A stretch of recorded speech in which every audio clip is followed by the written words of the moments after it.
chicos y chicas, en este vídeo vamos a explicaros cómo subrayar un texto. El subrayado es fundamental para detectar las ideas fundamentales de un texto. Un buen subrayado nos va a permitir hacer un correcto esquema. En este vídeo vamos a ir presentando las claves para hacer un buen subrayado con un texto de ciencias naturales. Primer paso, preparar el material.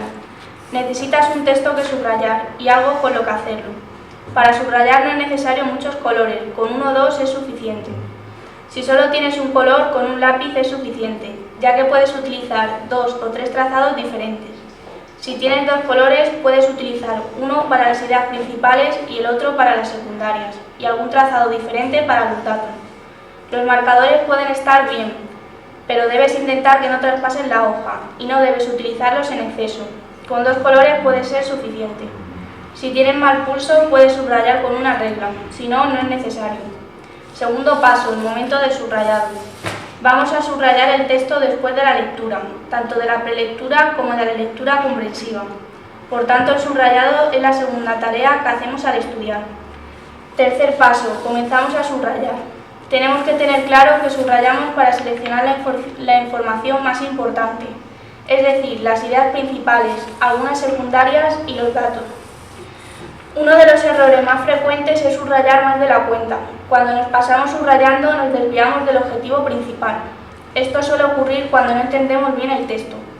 Si nos resulta comprensible, es más fácil que subrayemos menos. Vamos a ir subrayando párrafo a párrafo y solo vamos a subrayar palabras y no frases enteras. Las palabras que se suelen subrayar son los nombres y los verbos, y a veces adjetivos y adverbios, pero nunca preposiciones, conjunciones ni determinantes. Las ideas principales suelen ir con un color o con un trazado doble o una línea ondulada.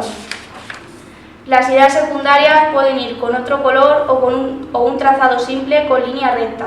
Los datos podemos rodearlos con un círculo. Normalmente se suele completar el subrayado con notas al margen. Estas notas pueden ser palabras, letras, flechas, signos de exclamación, pequeños dibujos o números que llamen tu atención sobre algún aspecto que luego quieras recordar.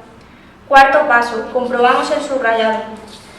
Una manera de comprobar si hemos subrayado todo lo necesario es leer solo el subrayado y comprobar si el resultado es un texto que contiene todo lo importante y tiene sentido por sí mismo.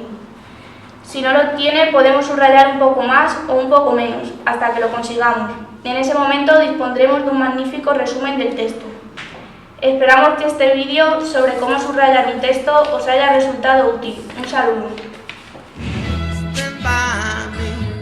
Stand by me.